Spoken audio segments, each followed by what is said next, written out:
Brain और spinal cord दोनों ही body के सबसे क्रिटिकल और टाइम सेंसिटिव ऑर्गन होते हैं। इनमें किसी भी तरीके की बीमारी या इंजरी हो तो ट्रीटमेंट में डिले पेशेंट के फाइनल आउटकम को अफेक्ट करता है।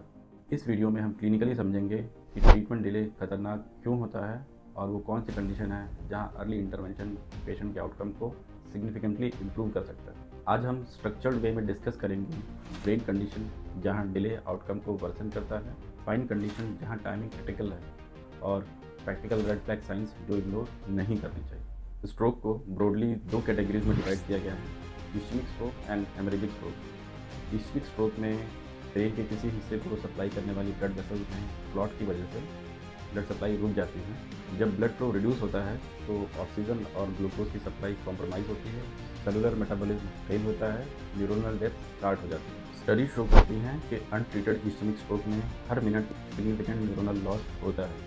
Therapeutic window in A stroke, अगर पेशेंट स्ट्रोक सिम्टम्स स्टार्ट होने के 4.5 आवर्स के अंदर किसी स्ट्रोक रेडी हॉस्पिटल में पहुंचता है तो उसे क्लॉट डिजॉल्विंग थेरेपी, जिसे आईवी थ्रोम्बोलिसिस कहते हैं, दी जा सकती है। एक एक्सटेंडेड विंडो में स्ट्रोक सिम्टम्स के स्टार्ट होने से 6 से 24 घंटे के अंदर मैकेनिकल थ्रोम्बोटमी की जा सकती है, लेकिन यह कुछ सेलेक्टेड केसेस में होती है और इमेजिंग बेस्ड होती है। अर्ली रीपरफ्यूजन होने से साल्वेजेबल टिश्यू को बचाया जा सकता है। वहीं ट्रीटमेंट डिले होने पर इन्फार्क्ट कोर एक्सपैंड करता है, परमानेंट डेफिसिट, डिसेबिलिटी और सीवियर केसेस में डेथ का रिस्क बढ़ जाता है। ब्रेन हेमरेज या ट्रॉमेटिक ब्रेन इंजरी में प्राइमरी इंजरी के बाद सेकेंडरी इंजरी का रोल बहुत सिग्निफिकेंट होता है। सेकेंडरी ब्रेन इंजरी के मैकेनिज्म होते हैं haematoma expansion, raised intracranial pressure, reduced cerebral perfusion pressure, brain oedema formation. Diagnosis या फिर इंटरवेंशन में डिले से मास इफेक्ट इंक्रीज करता है और ब्रेन हर्निएशन का रिस्क काफ़ी बढ़ जाता है। अर्ली इमेजिंग और timely neurosurgical decision making outcome को सिग्निफिकेंटली इंप्रूव करती है। स्पाइनल कॉर्ड कंप्रेशन एक टाइम सेंसिटिव न्यूरोसर्जिकल कंडीशन है। इसके कॉमन कॉजेज हैं intervertebral disc prolapse, spine tumour, traumatic fracture and dislocation, infections like Pott spine. Cord compression से local ischaemia, axonal injury, demyelination और irreversible neuronal damage हो सकता है if prolonged. Evidence suggest करता है कि early decompression leads to better neurological recovery, वहीं पर डिलेड डीकम्प्रेशन से इनकम्प्लीट रिकवरी और एब्सेंट रिकवरी हो सकती है। Duration of compression and severity of compression दोनों ही आउटकम को डिटरमाइन करते हैं। कॉर्डा इक्वाना सिंड्रोम एक न्यूरोसर्जिकल इमरजेंसी है। इसके क्लिनिकल फीचर्स हैं bilateral lower limb weakness, bladder bowel control में कमी, सैडल एनेस्थीसिया। लिटरेचर के according early decompression ideally within 24 to 48 hours can leads to better neurological recovery and better regain of bladder and bowel functions.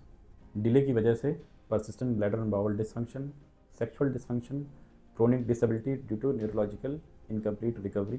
Early recovery and urgent MRI along with timely surgery is very critical. Real world practice में delay के multiple reasons होते हैं। Symptoms को non serious समझना, initially symptomatic treatment लेना like pain killers, imaging को postpone करना, referral delays and lack of awareness about red flag signs. यह डिलेज कम्युलेटिव होते हैं और आउटकम को डायरेक्टली इम्पैक्ट करते हैं। इन सिम्टम्स को क्लिनिकली सिग्निफिकेंट माना जाता है और इनमें अर्जेंट इवैल्यूएशन रिक्वायर्ड होती है। सडन फोकल न्यूरोलॉजिकल डेफिसिट जैसे हाथों पैरों की ताकत में कमी होना, चेहरे पर टेढ़ापन, speech disturbance, acute severe headache specially new onset, multiple episode of vomiting, loss of bladder and bowel control and acute gaze disturbance. Neurosurgery में एक फंडामेंटल प्रिंसिपल है, time directly affects neurological outcome, चाहे बात स्ट्रोक की हो, brain haemorrhage की हो या स्पाइनल कॉर्ड कंप्रेशन की। अर्ली डायग्नोसिस और टाइमली इंटरवेंशन प्रॉब्लम्स को सिग्निफिकेंटली इंप्रूव करते हैं। इसीलिए क्लिनिकल सस्पिशन, अर्ली इमेजिंग और टाइमली रेफरल, ये तीनों चीज़ें मिलकर आउटकम को डिसाइड करती हैं। डिले को अवॉइड करना ही बेस्ट ट्रीटमेंट का फर्स्ट स्टेप है। अगर यह इन्फॉर्मेशन आपको यूज़फुल लगी हो तो इसे अपने फैमिली मेम्बर्स के साथ शेयर करें। धन्यवाद।